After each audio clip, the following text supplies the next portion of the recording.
Иисус Навин, 14 глава. На этой неделе мы будем путешествовать недалеко друг друга от второзакония к Иисусу Навину и обратно. В основном такие путешествия предстоят нам. Господь говорит нам: служи детям Твоим. Ты, Слово живое, являешься сегодня живым и действенным. Нас и для нас. Во имя Иисуса Христа. Весь народ Божий сказал. Хочу поприветствовать всех пасторей, присутствующих здесь сегодня. Все служители, которые приехали из разных уголков Украины, Советского бывшего Союза и со всего мира. Может быть, кто-то из вас хотел бы поделиться своим опытом с нами. Представители еврейской общины здесь? Ага, давайте мы тогда вы спешите сейчас, или вы будете с нами. Давайте мы тогда сделаем так, потому что я бы хотел, чтобы с нашими пасторами поговорили наши братья из еврейской общины. Тогда я хочу дать вам особое время, не слишком сейчас. Поэтому после проповеди я вам дам время, чтобы это сделать. А сейчас я просто имел в виду мое просто свидетельство или опыт служения, которое вы думали бы быть полезно остальным. Если нет, значит, Бог не дает слово. Значит так. Давайте тогда будем говорить о том, что Бог положил на сердце. Иисус Навин, 14 глава, с 1 по 5 стих. С 1 по 5 стих. 1 по 5 стихи. Вот что получили в удел сыны Израиловых в земле Анаанской, что разделили им в удел. Алло, сделай мой шестотаниш. Что разделили им в удел Елеазар священник и Иисус сын Навин, и начальники поколений и в коленах сынов Израиловых. Серьезные тут слова. Не очень понятные, но скоро поймем. По жребию делили они, как повелел Господь через Моисея, 9 коленам и половине колена Манасина, ибо 2 коленам и половине колена Манасина Моисей дал удел за Иорданом. Левитам же не дал удела между ними. Ибо от сынов Иосифовых произошли 2 колена. Манасина и Ефромова. Посему они не дали левитам счастья в земле, а только города для жительства пред местями их, для скота их и для других выгод их. Как повелел Господь Моисею, так и сделали сыны Израиловы. Когда делили на уделе землю. Считаешь такие места Писания, думаю, Боже мой, что у Бога может быть здесь? А что можно тут проповедовать? Ну что тут, пастор София говорит? Хорошо, раз вы говорите, ну что тут, позволю вам прочитать эти места Писания еще раз. Может быть, что-то обнаружите. Вот что получили в удел сыны Израилевы в земле Ханаанской, что разделили им в удел Елеазар священник и Иисус сын Навин и начальники поколений в коленах сынов Израилевых. По жребию делили они, как повелел Господь через Моисея, 9 коленам и половине колена Манасиина, ибо 2 коленам и половине колена Манасиина Моисей дал удел за Иорданом, Левитам же не дал удела между ними. Ибо от сынов Иосифовых произошли два колена, Манассиина и Ефремова. Посему они и не дали левитам части в земле, а только города для жительства, с предместьями их, для скота их и для других выгод их. Как повелел Господь Моисею, так и сделали сыны Израилевы, когда делили на уделы землю. Аллилуйя! Ну что тут может быть, да? Но слава Богу за дух откровения. Я говорю, слава Богу за дух откровения. Дух откровения видит жемчужины там, где некоторые видят мусор. Дух откровения видит богатство там, где некоторые видят, где люди видят сорняки, отход, а некоторые видят богатство. Способен ли ты видишь? В чем вопрос? Умение видеть отличит тебя как служитель. Я говорю, умение видеть, что сделать? Отличит тебя среди компании всех прочих служителей. Не забудьте, что утром, сегодня мы собираем в основном только служителей, вечером будут церковь или лидеры. Но раз это пасторская конференция утром здесь, поэтому, конечно же, Бог хочет, чтобы мы начали видеть глубже. Поэтому я проповедую на тему сегодня. Высвобождая людей свои наследства.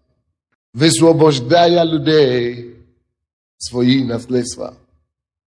Как служители Нового Завета. Наше дело, как я уже вам сказал вчера, это не просто собирать людей, кучу людей, 200, 2000 или 20 тысяч, и гордиться, и ходить как большой босс. И говорить, ну посмотрите на меня, это же я пастор этой церкви. Я важный. Аплодируйте мне, дайте мне честь, который мне принадлежит. Это у меня самая большая церковь в моем городе.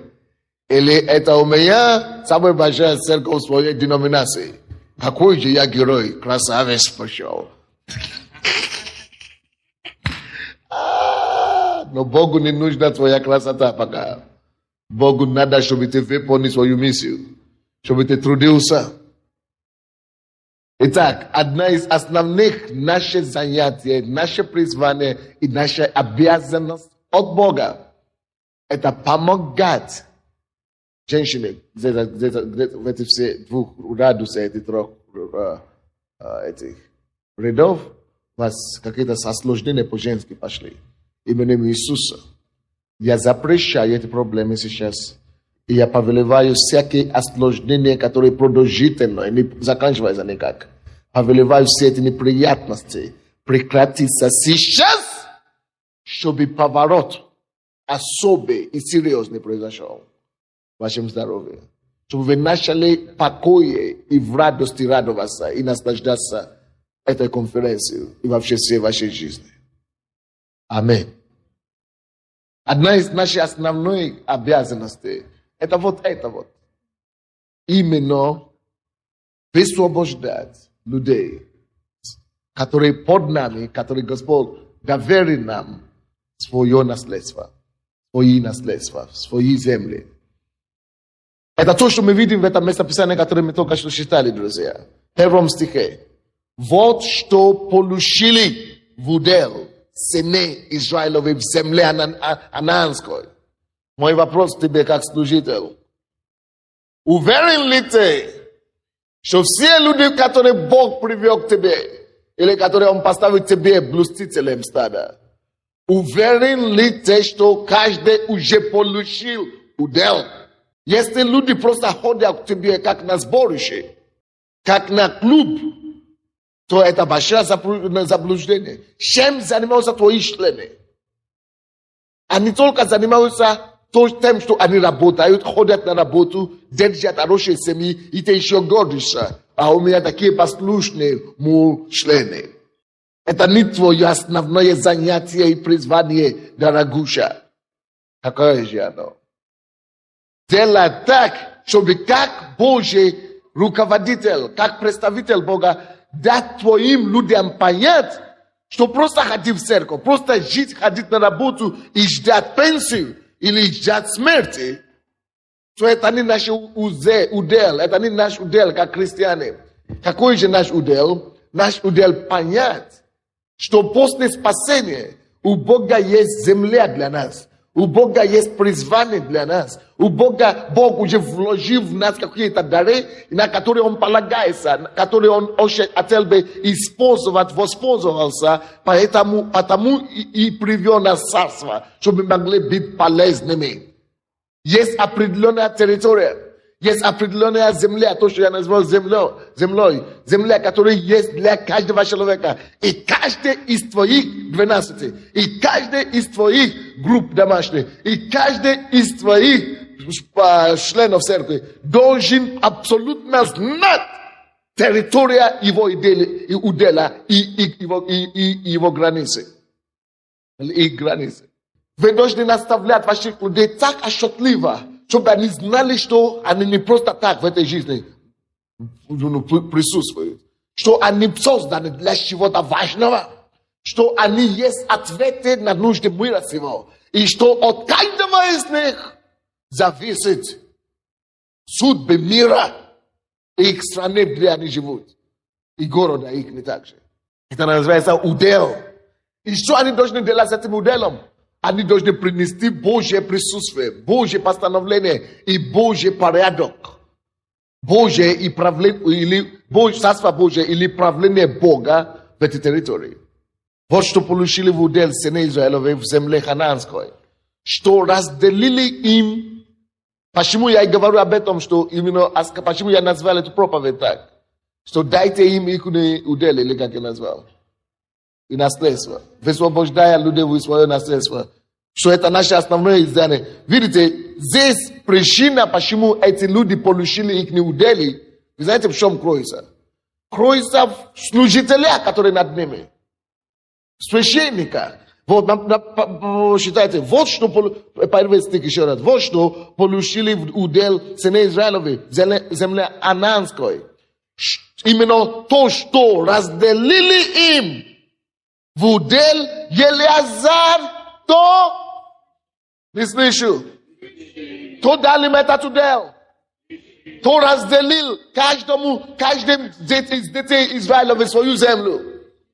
Священник Елеазар и Иисус, сын Навин, и начальники колени, или лидеры домашней группы, и так далее, и колена сынов Израилевых.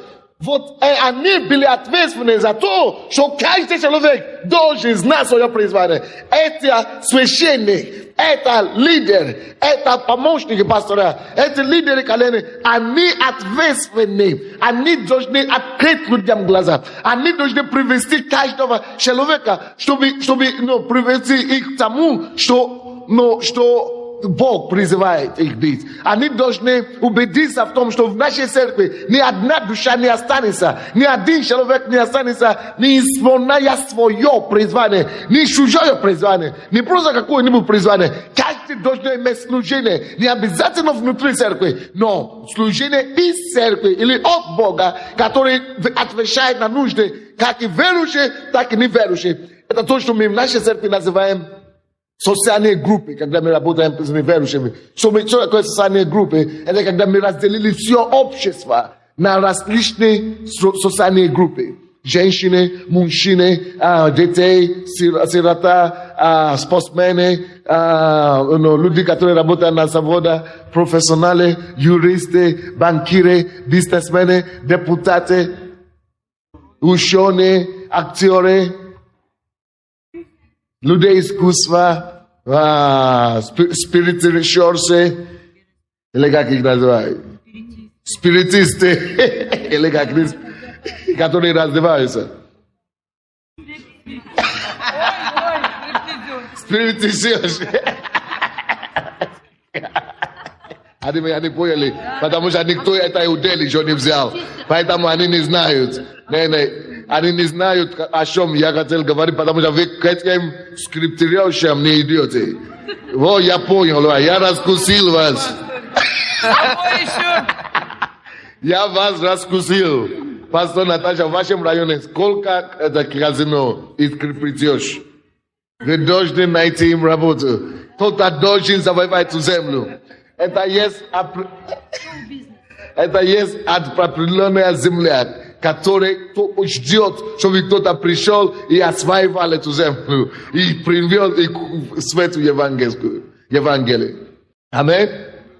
Каждый должен знать, к чему он призван.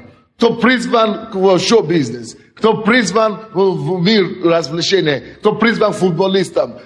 Поэтому у нас сейчас, слава Богу, до кого-то дошло. Какой-то из пасторов получил откровение, что нужно спасать футболистов. И мы создали свою уже футбольную команду. И слава Богу за это. Аминь.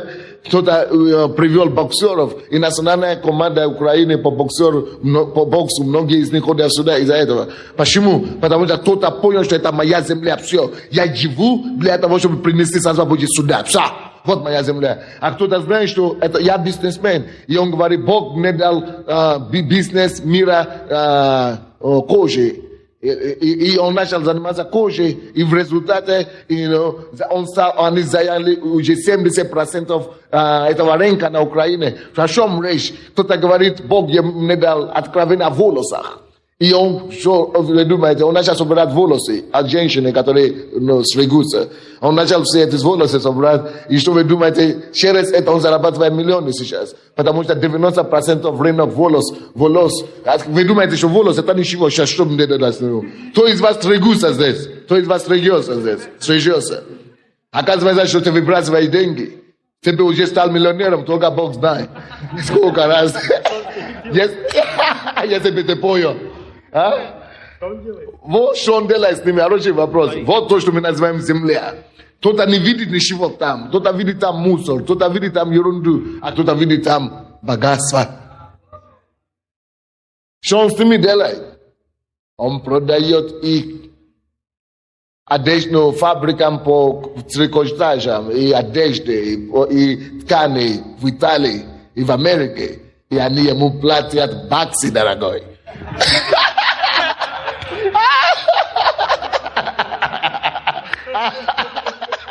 Баксы летят к нему из-за рубежа.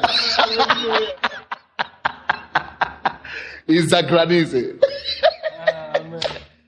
Почему? Потому что дошло до него. Кто-то получил эту землю. Так что женщины, куда ты выбрали эти самые волосы, надо продать кому-то. Может быть, вы уже видели в городе, покупаем волосы. Кто-нибудь заметил? Это один из твоих братьев во Христе этим занимается. Твой родственник, короче. Каждый должен знать свою землю. Ты можешь думать, что это не важно. Чем он занимается? Это какой-то ерунда. Нет. Он знает, что через это он принес Божье присутствие. Он заработает деньги. И он спонсирует целую церковь. Благодаря этому. Потому что он занимается Божьим делом. И через деньги, которые идут оттуда, Царство Божье распространяется. Дай Богу славу.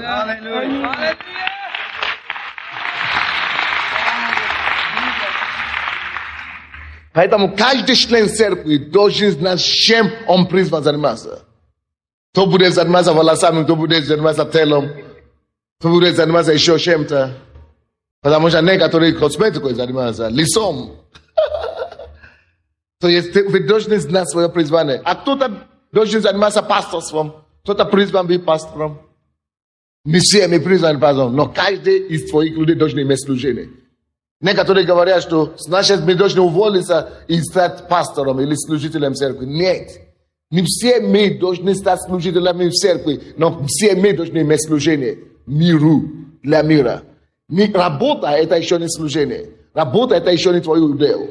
Твой удел – это то место, где Бог определил тебя. Ты знаешь, что это не просто я хочу заниматься этим. Это Бог тебе сказал, что вот это твой дар. Это то, что живет внутри тебя. Это то, за что ты переживаешь. Это то, что прет тебя, это то, что внутри тебя есть. Ну, естественно. Это то, чему ты не напрягаешься заниматься. Это то, что идет из тебя, просто, ну, льется тебе. Это то, что тебе нравится. Помогать людям кто-то призван. Кто-то призван, наоборот, поднимать детей. Кто-то призван мужчин укреплять. Кто-то призван, ну, разное может быть.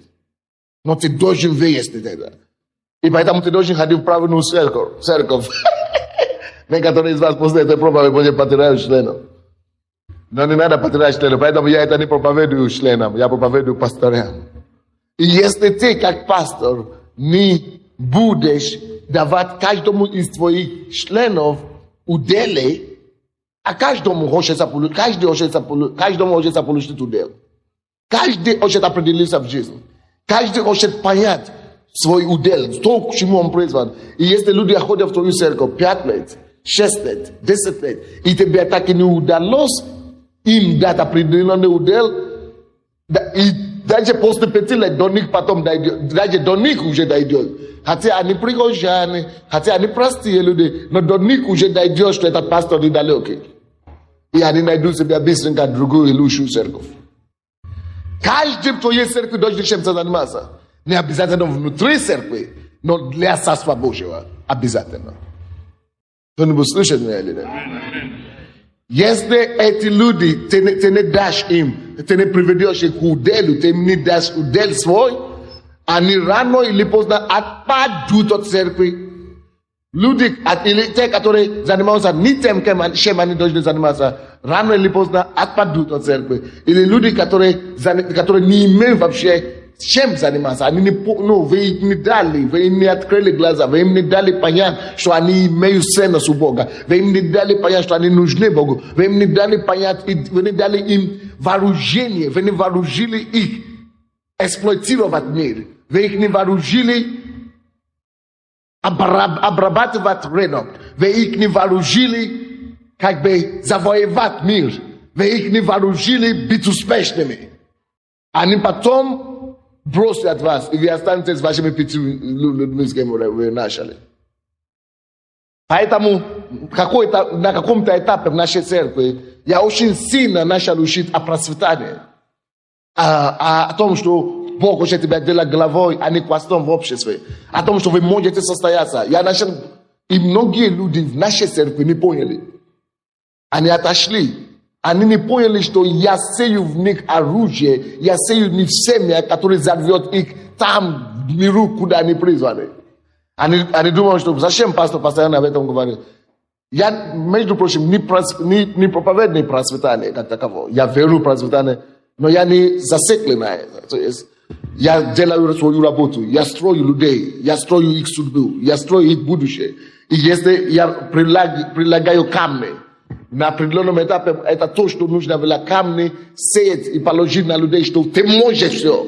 Ты можешь покорить любую вершину, ты можешь покорить любую землю, ты можешь. И на этом этапе, когда есть тот камень, который нужно было положить, я их учу об этом очень серьезно. Так что каждый поверит, что может все делать. Но после этого я начинал переходить с этого на другой, допустим. На то, что если ты работаешь и зарабатываешь только для себя, ты умрешь. Процветание тебя убьет, если ты делаешь ради тебя. Поэтому работай, зарабатывай для царства. Что царство это есть цель для чего. То есть выходим, это уже следующий камень. Вы понимаете меня, да? Поэтому вы, как пастор, никогда не будете таким дискриминационным или таким, как сказать вам, как другие. Некоторые люди, они вычеркивают, а некоторые проповедников. Они говорят, он слишком много говорит о святости, значит, он мне не нужен. Нет, он нужен. Есть камень, а он как кирпич. Где-то должно быть этот кирпич положен. Кто-то слишком говорит о деньгах. Может быть, он тебе не нравится, но на каком-то этапе в своем развитии он тебе нужен. Потому что где-то надо будет забить тоже этот гвоздь. Кто-то слишком говорит о детей и о семье, и тебе это не нравится. Но на каком-то этапе вашего развития тебе надо будет его пригласить, чтобы он научил вас, как и создать хорошие семьи. Может быть, кто-то слишком шутит, и кто-то слишком развлекает людей в церкви, и тебе это не нравится, но на каком-то этапе это тебе нужно будет, чтобы, когда нагрузка, когда давление и на твоих людей, когда напряжение в духе, после того, как вы выходите от страшнейшей духовной войны, нужно будет, чтобы наоборот, они тоже могли где-то расслабиться. Поэтому вы должны иметь общий и балансированный взгляд на жизнь, как пастор. Пастор – это человек, который имеет широкую и общий обзор всего, и который может понять, что нужно и на каком этапе развития его церковь находится. Все зависит от того священника, который стоит во главе этой церкви. Поэтому здесь, в этом первом стихе, так и написано, что вот что получили в удел сыны Израилевой. Заметьте себе слово «вот». Вот что получили. О чем это говорится? Это говорится о том, что, слушай, вот что получили. Конкретика. Конкретика. Конкретика. Если твои люди, каждый из них не сможет указать конкретно на что-то, что вот чему я призван, вот мой удел, вот ради чего я живу, вот чем я занимаюсь, вот оно. Но заметьте, что они получили. Каждый должен получить откровение это. И это идет от того лидера, который, священника, который над ним стоит. Кто-нибудь понимает меня или нет? Потому что это священники разделили им удел. Разделили им удел. Now, вопрос о том, чтобы дать каждому наследие, нет важнейшей темы в сердце Бога, чем это. Вот поэтому евреи не могли понять Иисуса. Не эти евреи другие, они миссионерские евреи, они мессианские евреи. Мессии верят. Но вот евреи классические, они не могли принять Иисуса или понять его. Вы знаете почему? Они не могли, поедете в Израиль сейчас. Они вам скажут, Иисус Христос – это Бог язычников. Они так говорят. Это не для нас. Это самозванец, который обожествляют язычники. Но мы имеем правильное понимание о Боге. Они не знают, что Иисус – это явление самого этого Бога, о ком они только говорят. А мы его видим воплоти. Но почему Иисус Бог допустил это? Потому что они думали, что удел и земля обетованная только для Израиля. Но Бог говорит, нет. Хотя Израиль это мой первенец. Скажите, Израиль это Божий первенец. Безусловно. Но иногда первенец начинает думать, что я единственный ребенок. Кто из вас знает, что первенец отличается от единственного? Вы мне не ответили. Кто из вас знает, что первенец отличается от понятия единственный? Потому что, допустим, у нас тоже есть трое детей. Одно время наш первенец был наш единственный. Точно как Израиль одно время был Божий единственный. Но из-за того, что Бог есть Бог наследия, из-за того, что Бог есть Бог удела, Он приказал Аврааму, нет, тебя нельзя отправить этого отрока без наследства. Бери его обратно, дай ему благословение, а потом отправь его с его матери. То есть даже незаконнорожденный в доме Авраама должен получить абсолютно какое-то наследие. Бог есть Бог удела. Бог есть Бог справедливости. Бог есть Бог наследства. И то же самое в Новом Завете. Он говорит спасение и искупление прежде всего евреям, но затем и еленам. Ибо Евангелие есть сила Божья к спасению всякому. Я говорю всякому верующему. А конечно же первые иудеи, но не единственное. А потом и еленам, и всякому верующему. Удел и наследство должно быть дано каждой нации, каждому народу. Бог есть Бог для всех. И Он дает всем удел. Вот почему, когда речь идет о церкви, Бог очень,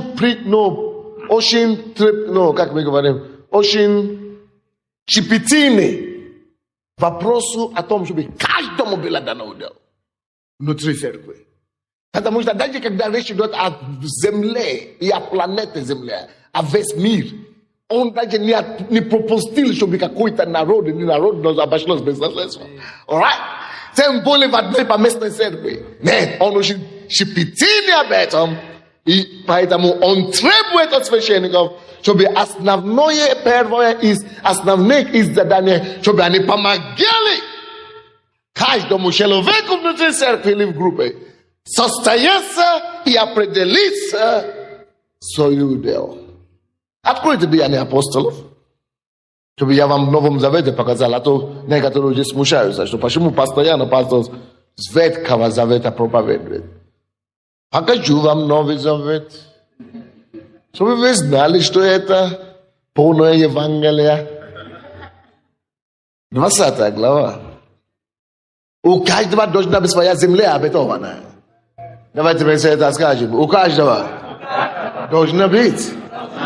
И его земля обетована.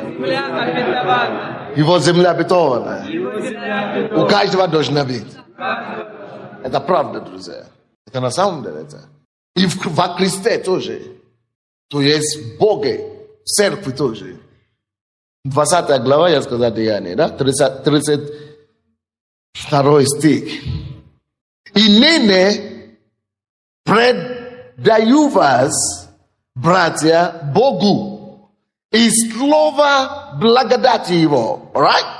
Могущему назидать вас более, но дальше говорит. И что? Давайте мы все прочтем. И дать вам наследие. Со всеми? С кем? Со всеми освященными. Дать что? Дать что? Дать что? Дать что? Дать что?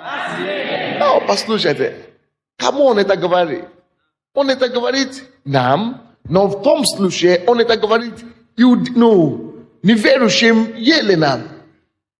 Что почему Бог меня к вам призвал? Почему Бог меня, Иудея, признал к вам? И почему я молюсь за вас? Почему я тружусь? Чтобы дошло до вас каждого. Что у каждого из вас есть наследие. Чтобы дошло до вас, поэтому я трудился. Стих прежде, чем это, он говорит, что он плакал. Он учил со слезами. Да. Посему бодрствуйте, памятуя, что я 3 года, день и ночь, непрестанно со слезами учил каждого из вас. Вот чем занимается каждый пастор.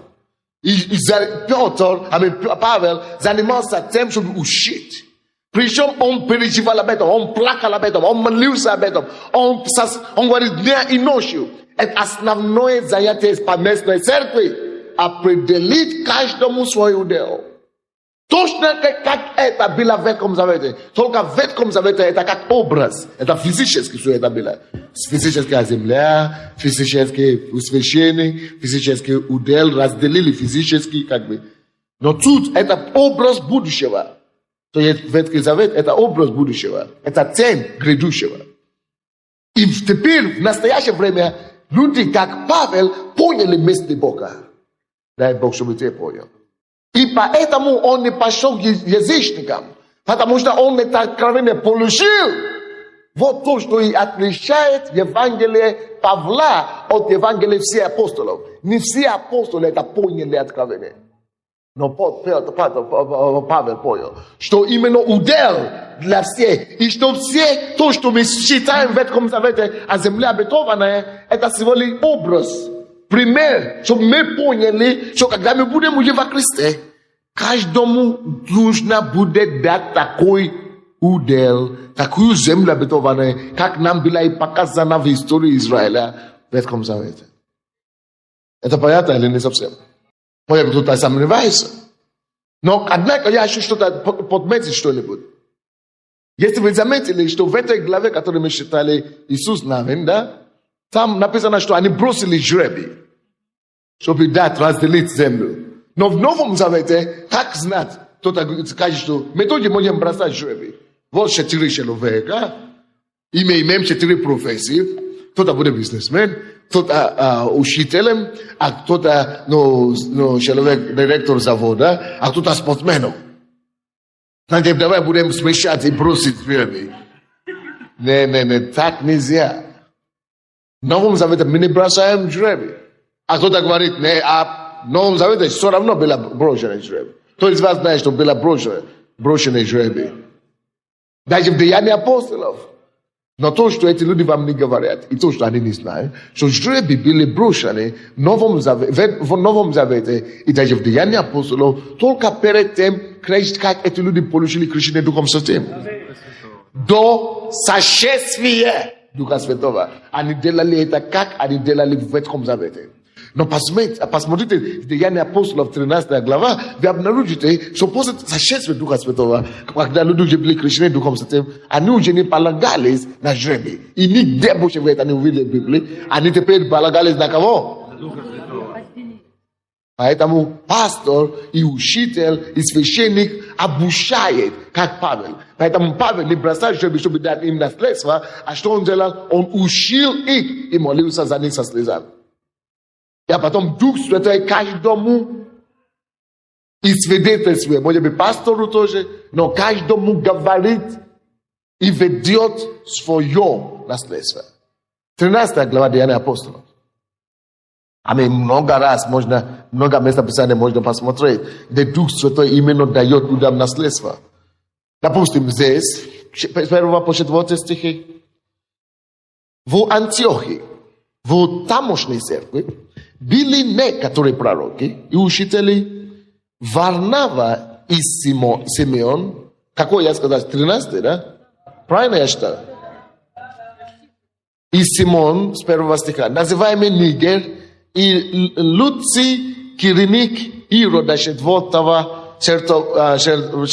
властника, и Савл. Когда они служили Господу и постились, Дух Святой сказал, Дух Святой сказал, отделите мне Варнаву и Савла на дело, которому я призвали. Значит, кто призывает на дело? Кто дает туда в Новом Завете? И что? По 3 стих, тогда они, совершившие пост и молитву, и возложившие на них руки, отпустили их. Вот что делают священники. Вот одно из наших основных призваний. Вот почему я назвал эту проповедь как? Высвобождая людей свое наследство. Си, бывшие посланы кем? Духом Святым, 4 стих, пришли в Селевкию, а оттуда отплыли в Кипр. Дух Святой дает каждому свой удел. Каждый, кто в церкви, должен получить от Бога сам лично для себя откровение о том, куда Бог его призывает, какое должно быть его призвание.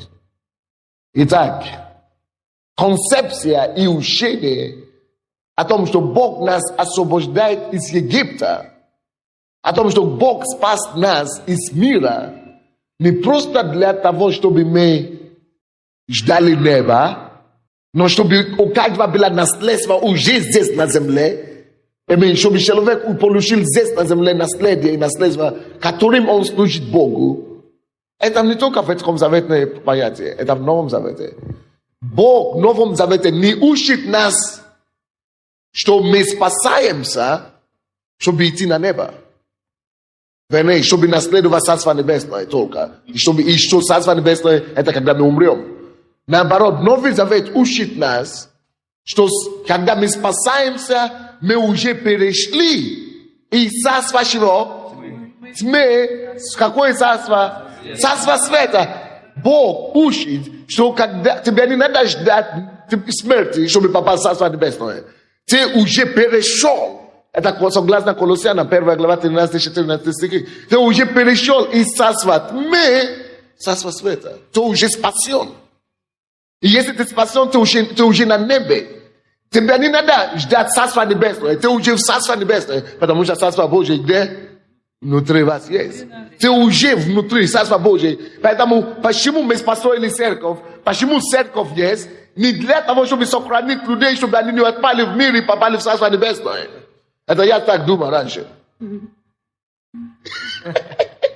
Они уже попали в Царство Небесное, уже сегодня, на сегодняшний день, они уже там. Конечно же, церковь должна сохранить их, чтобы они, но не церковь держит, чтобы они не попали в мир. Это печать Духа Святого держите, чтобы они не попали в мир. А церковь, что она должна делать?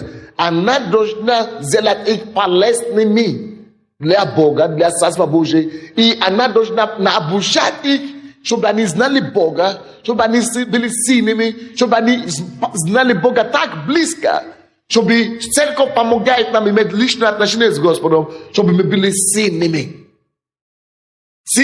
Личное отношение с Богом. Общение, молитва, пост, учение слова, заповеди, заблуждение слова Божьего. Это все к чему? Тому, чтобы мы были сильными в духе Бога, сильными в своем отношении с Богом, сильными, духовно, чтобы понять Бога, чтобы быть как образ Бога. Хорошо, кто-то говорит, все основное, это то, в чем не пришлось добавить или корректировать чуть-чуть нашего брата. Это мой, духовный, он ученик сейчас учится, который имеет потрясающее откровение от Господа о личном отношении с Богом. Сергей из Беларуси. Это то, что мне пришлось не то, что поправить, а добавить тому то, что он учит. Потому что он думал, что все для всего есть только иметь личное отношение. Мы созданы иметь личное отношение с Богом. Хорошо. Ты общаешься с Богом с утра до вечера, имеешь личное отношение с Богом, а потом что будет? А потом что будет? Для себя лично. Ну а потом что будет? Эгоист опять. Духовный эгоист будет. Поэтому, конечно, личное отношение имеет своя цель. Бог общался с Адамом и Евой в Эдемском саду, один на один, лицо к лицу, для того, чтобы они могли плодиться с помощью Бога, общение с Ним, и потом размножаться, и потом что? Наполнять землю, обладать опять же, что? Землей. Моя вся молитва, общение с Богом, это мой приоритет, это номер один. Но это все для того, чтобы после этого я мог послушаться Ему и вернуть Ему землю. И наполнить эту же землю познание о Нем же. И вся земля будет наполнена Словом Божьим, познанием Господа, как вода наполняет море. Вот о чем речь. Но он мудрый ученик, и он принял это, он не поспорит. Но это просто для них, которые, я говорю, которые здесь. Не для него, а для тех, которые здесь, которые думают, что единственное, что нужно делать, это только молиться, а потом сам Бог будет все делать. Привет.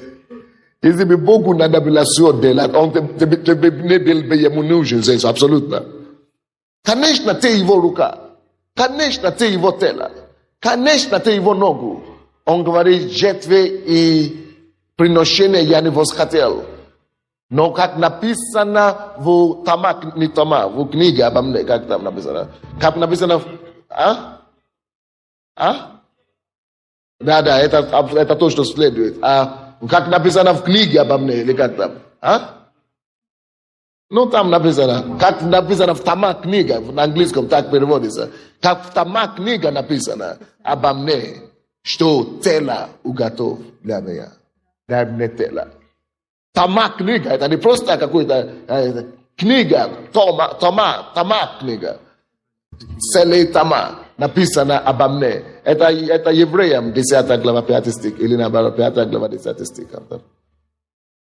Сборник, да, обо мне, что тело уготов. То, что нужен Богу, тело твое, ты нужен Ему, Его руки, твои ноги и так далее. Нужны Ему. Поэтому ты должен именно этими руками твоими, слава Божья, которую Он тебе дает, тело твое, Он наполнит Его славу, Его царством. Ты принеси это теперь и принеси Его присутствие во всех концах мира.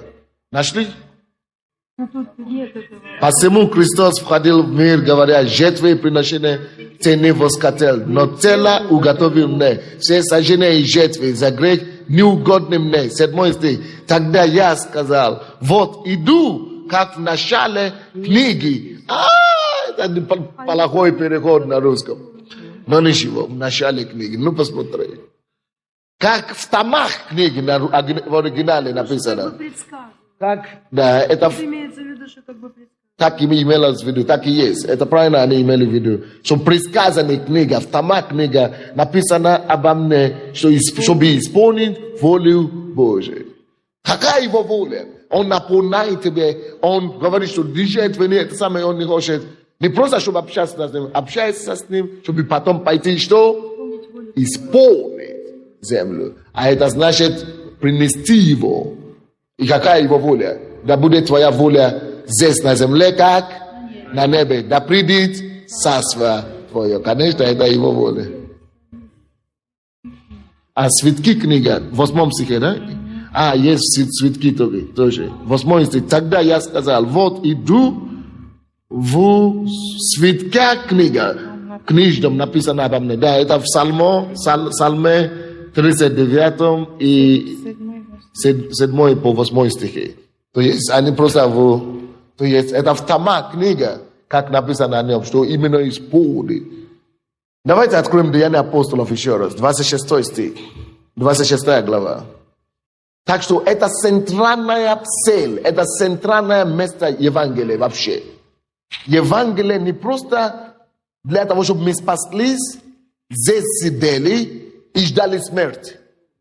Евангелие, чтобы спасти нас. А что такое спасение? Перенести нас из царства тьмы в царство света, находиться уже здесь, в царстве небесном. Алло, как я сказал вчера, если ты еще не находишься в царстве небесном, ты ждешь царство небесное, что ты не дождешься, ты уже опоздал.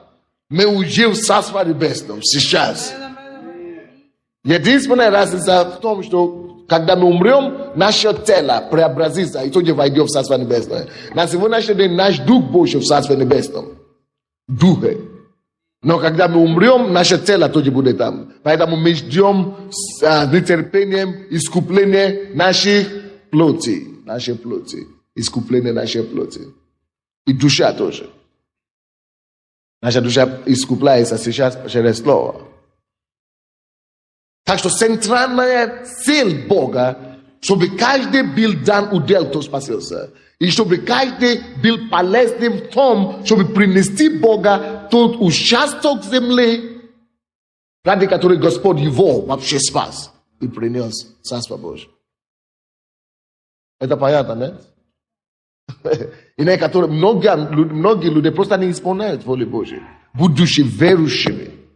А он говорит, в тома книга написана обо мне. Исполни волю твою.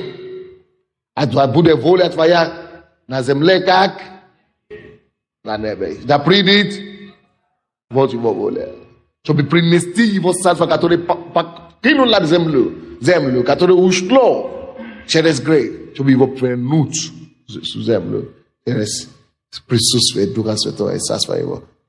26 глава Деяния апостолов. 18 стих. Давайте с 7 стиха, 17. «Избавляя тебя от народа иудейского и от язычников, которым я теперь посылаю тебе». Конечно, чтобы они могли тоже иметь удел. И 18 стих. «Открыть глаза им, right, чтобы они обратились от тьмы, лящего, к свету, и от власти сатаны к чему? Богу, и верою в меня». Давайте мы прочтем остальное. Верою в меня, что? Получили прощение грехов, и что? Жребие, или удел, или наследство. С кем? Со священником. Причина освящения есть что? Жребие, удел. Здесь на земле, чтобы они получили. Речь не идет здесь о наградах после смерти. Речь идет о том, что человек получает, когда он выходит в Царство Небесное. Но он говорит, они уже перешли от света, от тьмы к свету, от сатаны к Богу, não nada isso sobre isso com isso pelo Chile. A não diz passa nem. Não composto de passa nem, se bem nada naiti to you na slide, to you na slide. To you zemlo, to you, tu sabe e expone volume de tam. Na boga. Давайте вернемся к Иисусу Навину, откуда мы начали.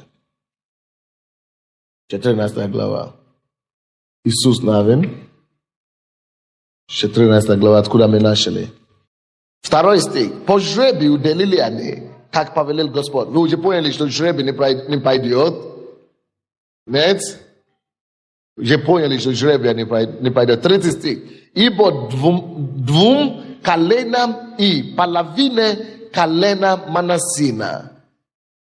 Моисей дал удел за Иорданом. Alright? Левитам же не дал удела между ними. Что же сделали эти левиты? Что всем дают, а им ничего не дали. Я пошли, короче. 4 стих. Ибо от сынов Израиловых произошли два колена. Иосифовых. Манасина и Ефремова. Посему они не дали левитам части в земле, а только города для жительства, местян их для скота их и для других выгод их. Получается, что их неуша собрал сын один из сыновей Иосифа. Почему же Бог не дает наследство или наследие левитам? Левиты или священники – это прообраз пастырей, служителей полного Евангелия. И всего, послушайте себе внимательно то, что я сам скажу. Очень важно. Это общество детей Израилевых. Их составляет 12 колен. Одна колена не получили наследство. Все остальное земля было разделено по 11. Послушайте, эта территория, земля, которая речь идет, это прообраз всего мира для Израиля. Но весь мир это для нас сейчас. Для нас это весь мир. Вся земля это Израиля, которую они делили. Речь сейчас идет о весь мир. Бог хочет вернуть себе весь мир, его правление, его господство в весь мир. Однако и все детей верующие, детей, которые у него есть во всем мире, люди будут иметь разные призвания. Скажем, 11-12 колен тоже. Но 1% или одно колено и все верующие не будут иметь наследство миру. Не будут иметь удел миру. Это то, о чем речь идет. Все члены церкви должны иметь удел где? Миру. Вот о чем речь. Все члены церкви во всем теле Христа, они должны иметь удел в миру. Но будут некоторые, которые знают, что они знают, что они имеют то, что мы называем пятикратное служение, или призвание, или то, что мы называем полное служение. Они знают, что я должен служить Богу полностью, как старшие пастора и другие. И эти имеют служение не в миру, или имеют работу не в миру, но они служат Богу 24 часа. Их мы называем левиты, или это как мы с вами старшие пастора. И если ты старший пастор, может быть даже старший архиепископ, это еще не значит, что твоя мужчина не должна иметь свое дело или свое служение. Если она не хочет иметь свое служение в миру, она свободна, потому что ты можешь ее освободить. Но если она хочет, ты можешь ее обеспечить. Но если она хочет исполниться, ей все равно надо выяснить, где Бог хочет ее видеть. Иногда Бог скажет с мужем, только с мужем ничего не будет делать. А иногда Бог может сказать, будь с мужем и еще занимается чем. Ну, ты можешь еще иметь такой дар, такой талант. Или иногда Бог может говорить, сугубо ты тоже полное служение. Мы должны выяснить. Каждый есть индивидуум с Богом. Вы понимаете меня, да? Но каждый обязан исполнить или воспользоваться все его жребий, все его дары, все его таланты, которые мы должны все использовать. Вы слушаете меня или нет? И в этом случае речь идет о том, что служители или люди, которые имеют полное служение, или левиты, почему им не дали удел? Не потому что Бог несправедлив, или не потому что они не заслуживают, а Бог не хочет, чтобы эти люди, которые призваны, чтобы полностью перед ним стояли, чтобы у них была причина или оправдание, почему они не могут заниматься Богом. Потому что это и есть основное занятие священника. Заниматься с Богом, стоять перед лицом Бога. Это их профессия, если хотите, это их жизнь. Стоять перед Богом и помогая всем остальным детям Израилевым разбираться с их уделами, разделяя, помогая всем остальным верующим видеть их призвание и помогая их исполнить. Но Бог знает, что если Он их не отделит, и если Он их не отделит от участия в жребии и в наследии, что священник, который должен бы помочь справедливо всем раздавать землю, они бы столкнулись и вмешивали в драку за выживание, за землю. Они бы имели свой интерес. И они бы из-за этого тоже дрались бы. Это чем не достало. Не надо о себе сначала переживать. Каждый сначала хочет о себе побеспокоить. О себе, обезопасить. И чтобы этого не было, Бог говорит вам, левитам, должны принести все десятины. Все самые лучшие. То есть у тебя будет больше, чем тебе надо. Но не переживай, не торгай твой нос в том, чтобы драться со всеми там в миру. Нет, у тебя другое помазание. Будь чистым, будь порядочным, будь перед Богом, стоять перед Богом, слушай от Бога, принеси людям. И помоги людям, каждому человеку войти в свое наследие. Ты не дерись с ними, не дерись за землю с ними, не войди в конфликт. Останься нейтральным, останься справедливым, останься чистым, останься с каналом Божьим. А они потом тебя принесут из того, что ты помог им достичь и в чем ты помог им состояться.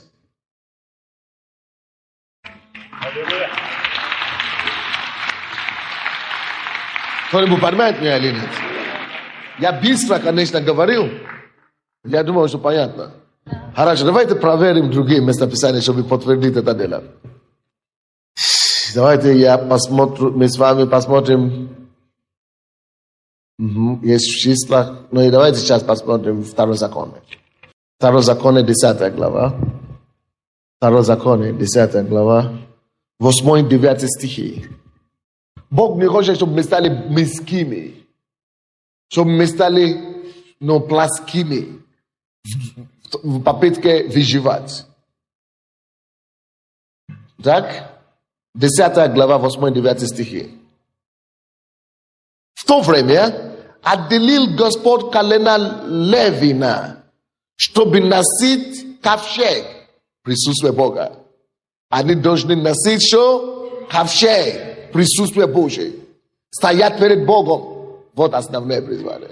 Поэтому вы, пасторы, которые говорите, а у меня нет времени уединиться. У меня нет времени поститься.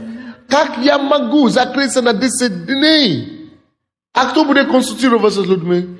А кто будет администрацией заниматься? А церковь кто будет заниматься? Обучай других. Есть из твоего колена, из твоей церкви, есть люди, которые имеют это призвание.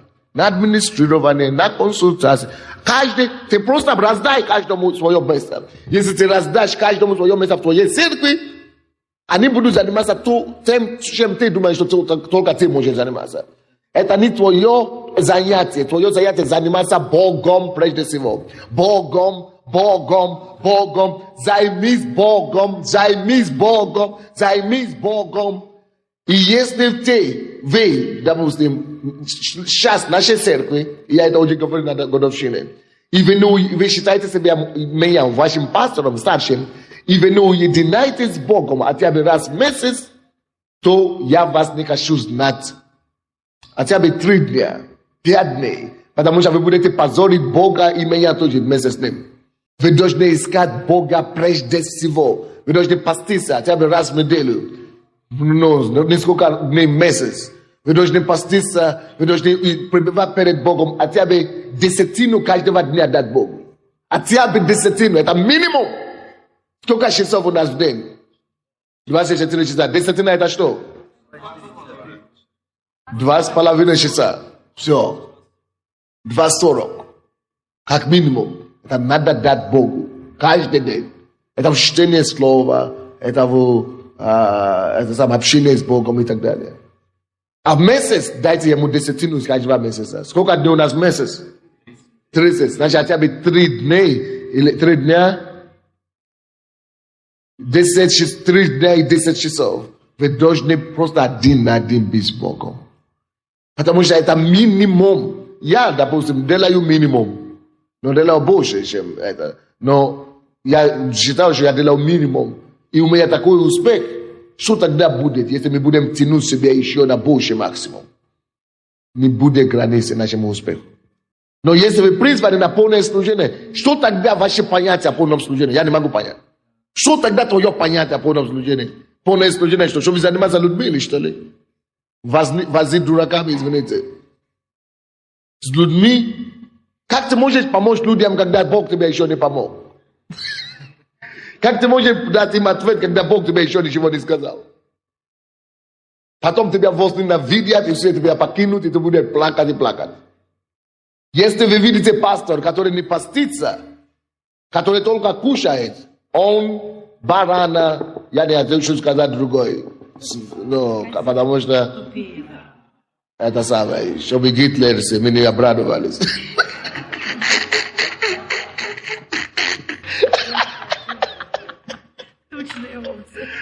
На заклане.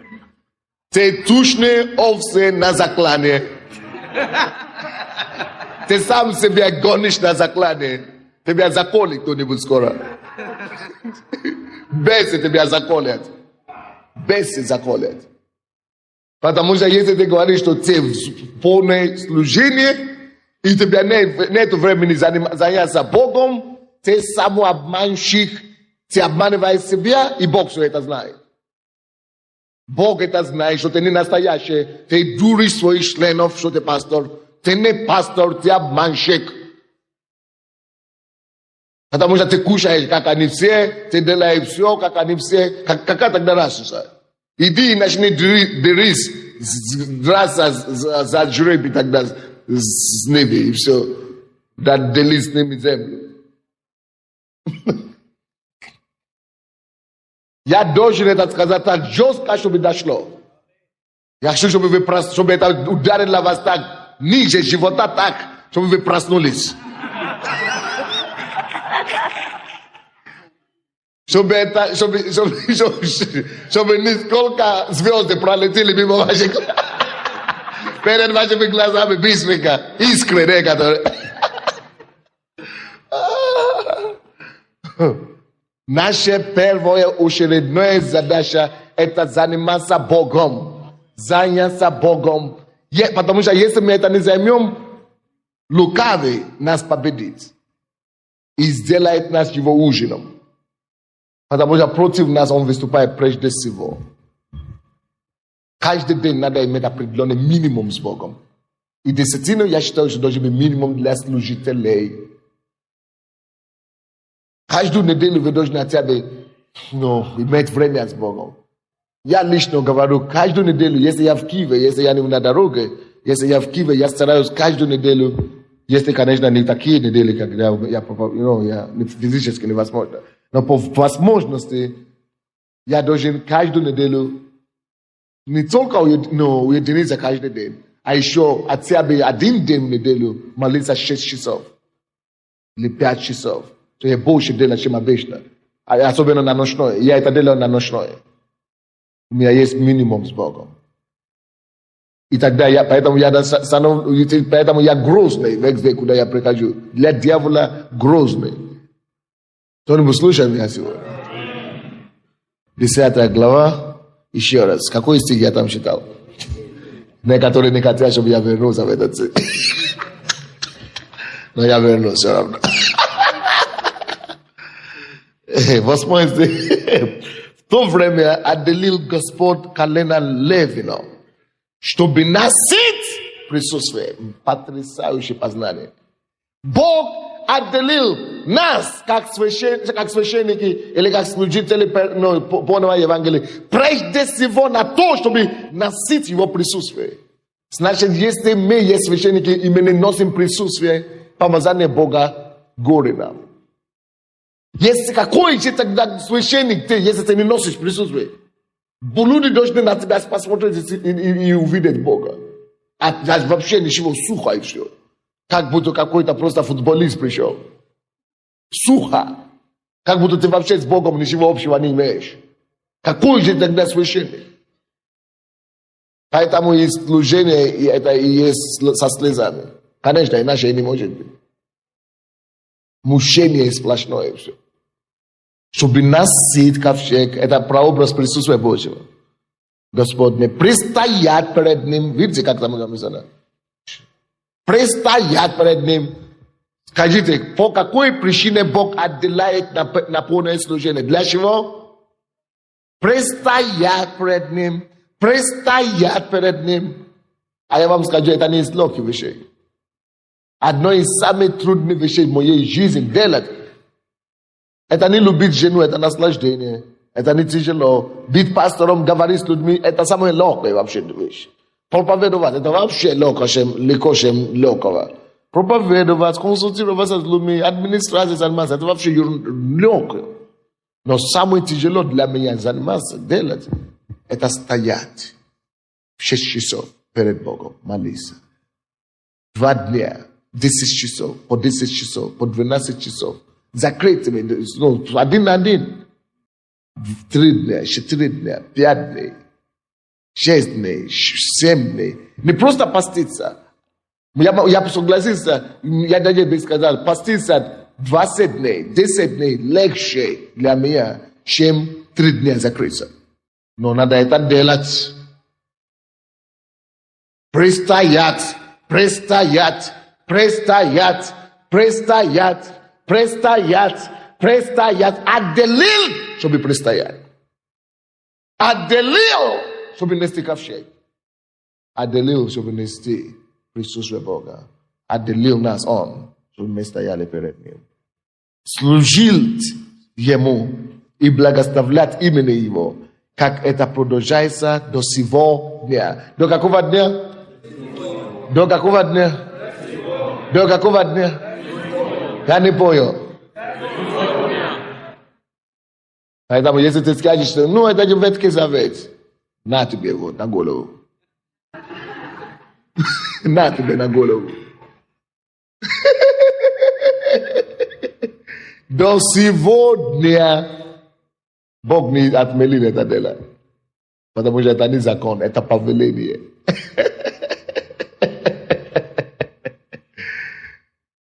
9 стих. Потому нет левиту счастья. Видите, чтобы ничего его не отвлекло. Поэтому Бог не хотел его отвлечь какой-то посторонними работами. Потому нет левиту счастья и удела с братьями его. Наоборот, он должен просто давать им удел. Но он не дерется с ними за этими делами. Сам Господь есть что? То есть вас здесь пастор полное Евангелие. То есть полное время, на полное время. Сам не надо.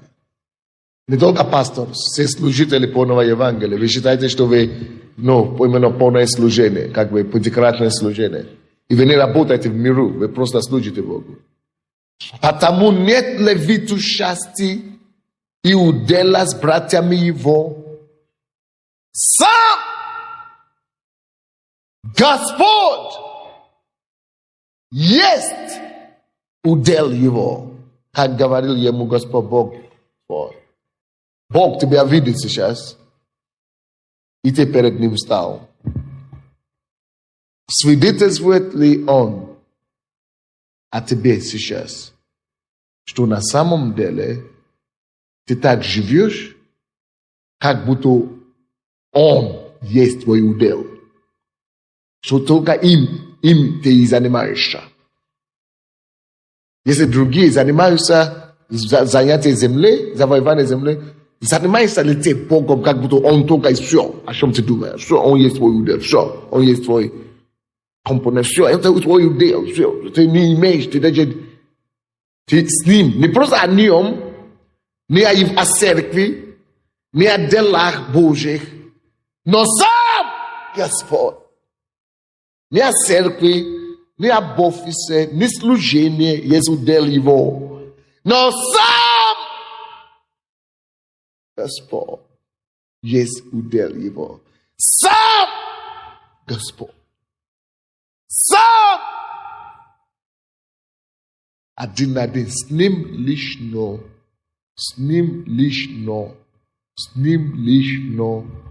вот наше основное занятие, как служители полного времени.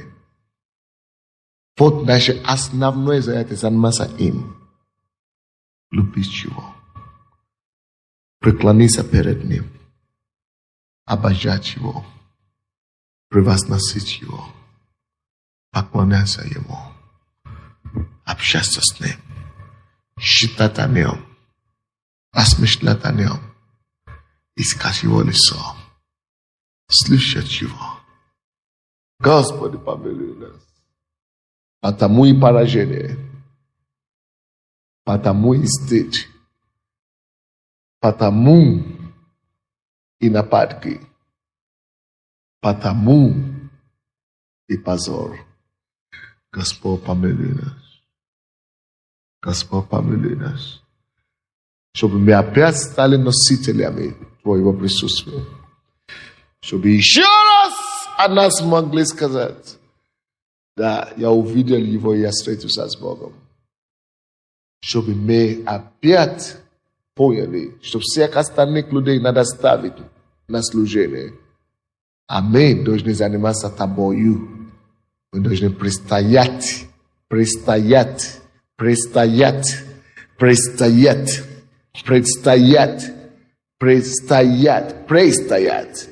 Перед Господом Богом нашим. Все, которые стоят, поговорите с Богом минутку. Прежде чем присесть. О себе. Просто ты и он. Он-то знает все. Иисус! Я говорю, он-то знает все. Иисус! Помилуй твой народ. Помилуй нас. Чтобы заниматься только им. Но некоторые из нас администрации заняла место им. Заняла его место. Забота о людях заняла им. Он не говорит заниматься людьми, он говорит заниматься ною.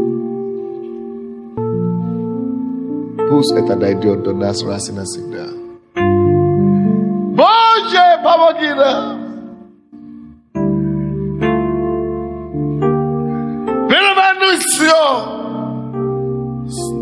Ноги на, а мы с руки долу на ноги. Переворачивай все, баламути все внутри нас. Чтобы мы стали такими, какими ты хочешь нас видеть. Я умоляю тебя, возьми нас. Измени нас. Пошли твою благодать на нас. Чтобы мы могли стать полезными, нужными и такими, какими мы должны быть.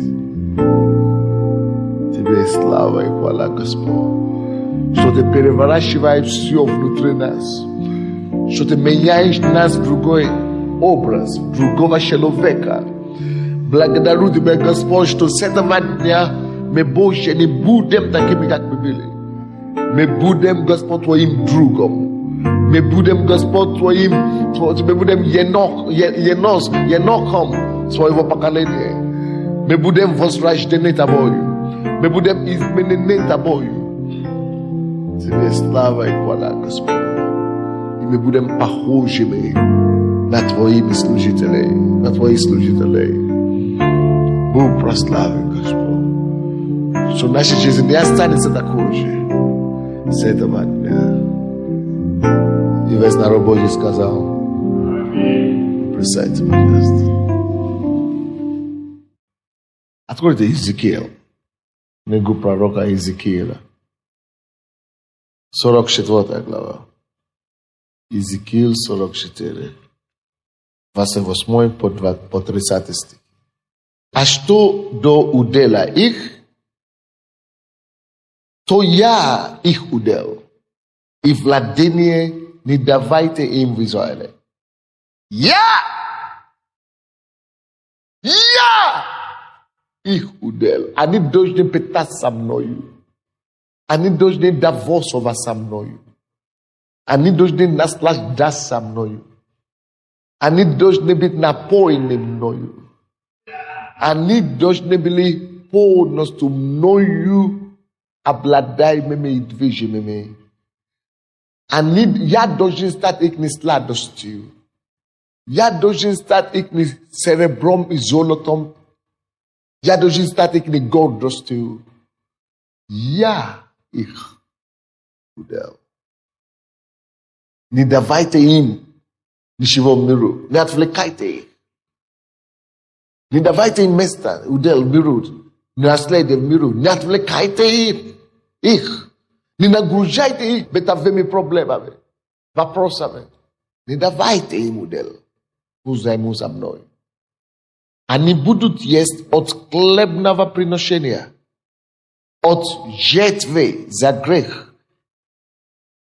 Они будут есть только благодаря тем, кому они благодаря им пришли, опустили грехи, получили прощение грехов, спаслись, то есть.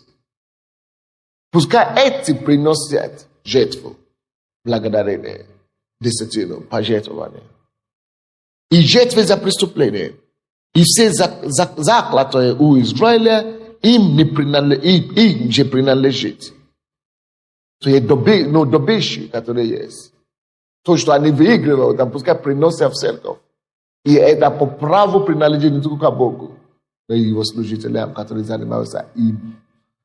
Братья и сестры, позвольте мне вам сказать, я еще не нашел одного настоящего, служителя, который на самом деле занимается Богом, чтобы он был в нужде.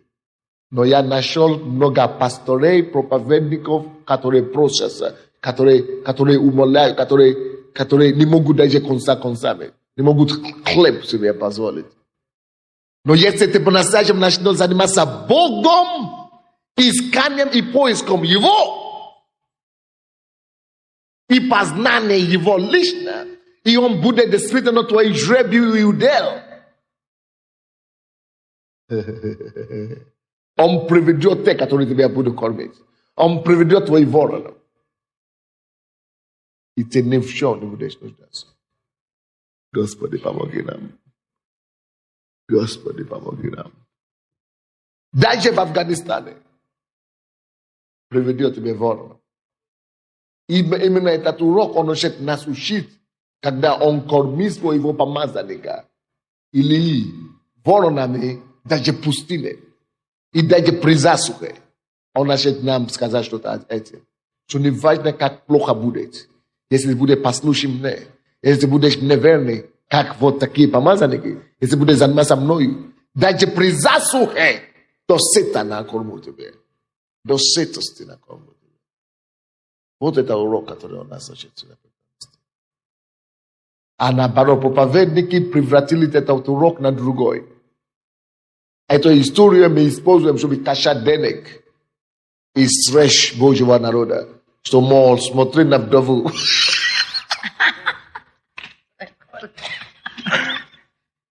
Чтобы заработать на них. А вторую часть, которая должна нас стеречь, стергнуть. Мы как бы не замешали. Не замешали. Сначала надо быть таким верным Богу, как Илии, прежде чем вообще начинаешь что-то говорить вдове. Хорошо? Не будем о вдове. Не будем. nie budem gnat wdow mira siwo, żeby nasze нужды восполнять. Бог будет их гнать. Не Бог сам будет им сказать. И нашатки из всех плодов ваших, и всякого рода приношения, из чего мы состояли, да приношения наши принадлежат священникам. И нашатки молотого вами отдавайте священнику, чтобы над домом твоим почивало благословение. Если люди будут научены, что если они будут давать священнику, это для кого хорошо? А? Для них же. Поэтому и благословение пришло в дом вдовы. Потому что она давала и получила это благословение. Чтобы над вашим домом. Очень многие из нас, мы думаем, что мы должны только людей давать нам десятины пожертвования, чтобы деньги пришли к ним или умножились на 30 или 60 раз. Нет. Они должны дать нам то, что они зарабатывают счастье из них, чтобы было благословение. А это не обязательно для умножения денег. Но благословение будет даже не для ника такого, и тем более не для кармана. А для чего? Дома. Благословение прибудет над домом. Над домом. Это может быть финансы, на дом придет. Это может... Но благословение на дому намного шире, чем деньги на кармане. Это не от кармана. Вот почему многие разочаруются. Что я же даю. А почему не умножается 30-60 крат? Не получается все. Покажи мне одного, у кого получилось. Ни у одного не получилось. Даже 30 раз умножение. Потому что это не то, что Бог обещал. Он обещал благословение, но не умножение кармана. Но некоторые хотят меня сейчас камнями забросать. Над домом написано. Потому что если у одного человека умножится 300 раз, 30 раз или 40 раз, если он даст $1, значит это сколько будет? 30. А потом или 100 раз, да? Хорошо, если он даст $100, допустим, он получает 1000, если 100 крат. А если он даст из этой 1000 сколько? 100, сколько он получит? 10 тысяч. Да? И если он даст из 10 тысяч сколько? 1000. А многие дают так. Сколько он получит? Если 100 крат. 100 тысяч. Он даст из 100 тысяч 10 тысяч. Миллион. Он даст из миллиона 100 тысяч. 100 миллионов. Вот покажи мне такого, который уже получил такого урожая из одного $100. Мы бы все уже, кто глупый, никто не глупый. Если бы так работать, мы бы уже все стали миллиардерами с вами. Все. Единственное то, что нужно, это просто иметь $100 и все. И мы знаем, что через неделю я буду уже миллиардером. Потому что я буду быстренько давать. Это называется лото. Игра в казино, или как называется то, что вращается в Барселоне. Рулеты, это игра в рулету. Это рулетка, это не Божье, это самое. Бог другой обещал. Что он обещал? Что благословение будет над домом вашим. Вот что надо. А это благословение над домом, оно лучше, чем любой миллиарды. Потому что если нету здоровья дома, у твоей жены, ты можешь его или мужа, ты можешь ее лишить или его лишить миллиардами, и он не вылечится. Бог знает, что он говорит. Он прав. Кто-нибудь слушает меня сегодня или нет? Если я закончу сейчас уже все. Если мы посмотрим на служение Иисуса Христа, можно посмотреть Евангелие от Луки, 9 главу, 1 по 2 стих, Евангелие от Луки, 10 глава, с 1 по 3 стихи, И вообще все Евангелие Иисуса Христа, Он постоянно высвобождает людей на свою землю. Он постоянно толкает людей, что они могут состояться. Он постоянно посылает учеников. Что Он делает? Это значит, сначала Он призывает учеников к себе, вооружает их, назначает их Словом Божьим, откровением, присутствием Бога, чтобы они пробивали, чтобы они были с Ним, как с Богом, чтобы они познали Его. И после этого на что Он посылает их? На дело служения. Чтобы они шли теперь и конкретно какие-то территории обладали присутствием и помазанием Бога. И это то, что Павел тоже понял. Когда 2 Тимофея 2:2, он говорит Тимофею, что назначай людей, обучай людей, все то, что ты принял от меня, да передай другим, чтобы они потом могли другим передать. Что это значит? Удели, жребий дает им. Удели дает, землю дает. Это все библейское. Посмотри Ефесянам, 4 глава, 8 по 14 стихи. Каждый должен иметь свой удел. И вся Библия об этом. Это есть мысли нашего пребывания в церкви. Чтобы вернуть Богу землю через наше послушание в том, что мы делаем, все то, что Он повелевает нас делать. Кто-нибудь понял меня? Если вы это поняли, давайте поддадим Богу славу.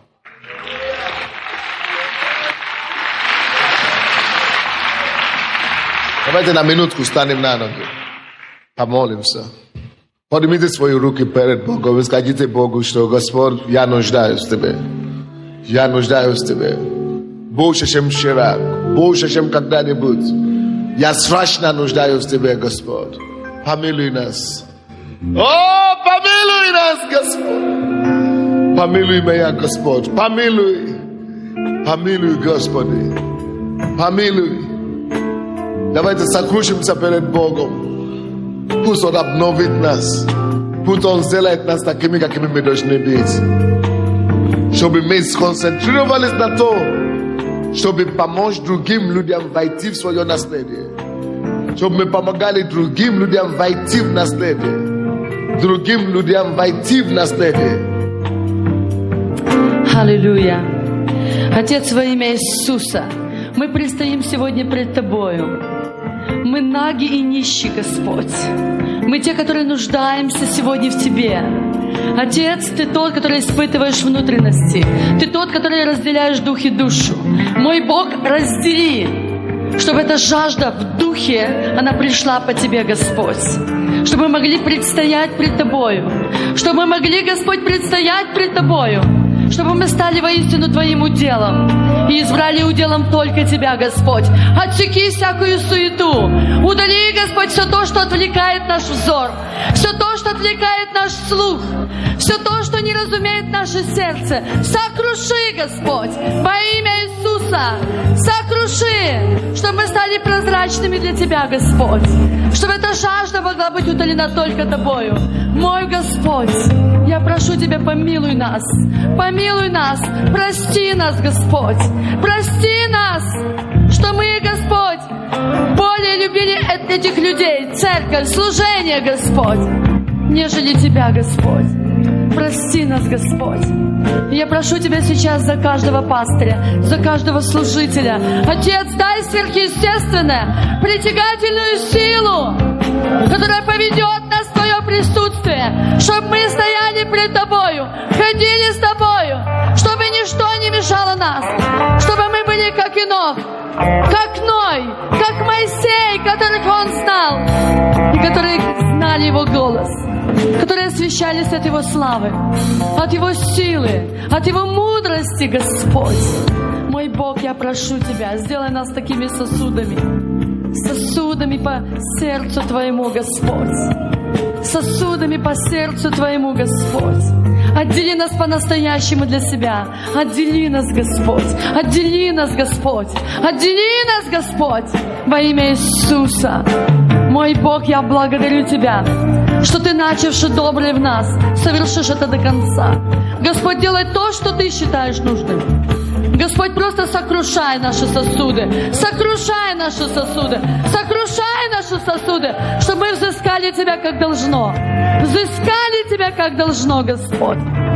И пусть ни один человек и ничто на этой земле больше не затмит наш взор. О, мой Бог, работай с нашими сердцами, Господь. Поднимай соработников, поднимай делателей, которые могут понести это бремя с нами, которые могут встать рядом, Господь, чтобы мы еще больше могли отдаться Тебе. Иисус, Иисус, я молюсь сейчас за каждого, ибо я знаю, Господь, что мы еще не таковы, как Ты хочешь нас видеть. Мы еще не таковы, Господь. Но я прошу Тебя, сделай нас такими во имя Иисуса Христа. Во имя Иисуса Христа. Мы так благодарны. Давайте поблагодарим Бога, что, Господь, мы благодарны Тебе.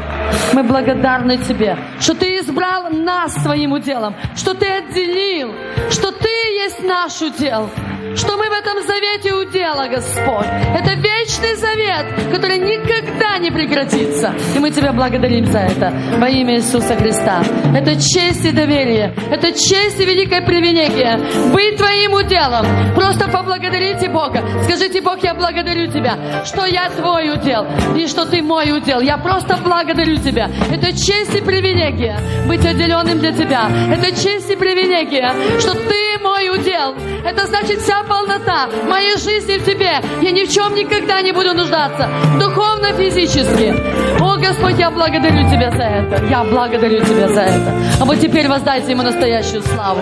Спасибо Тебе, Господь. Спасибо Тебе. Спасибо Тебе. Спасибо Тебе, Иисус. Спасибо Тебе, мой Бог. Аллилуйя. Аллилуйя. Аллилуйя. И я хочу, чтобы вы положили свою голову, на свою голову руку и сказали: спасибо Тебе, Господь, за этот елей. Спасибо, когда обличает меня праведник. Это лучший елей, который не повредит, но поднимет меня ближе к Тебе. Во имя Иисуса Христа. Амен. Потому что это действительно лучший елей, который мог Бог только сегодня приготовить на утро. Амен.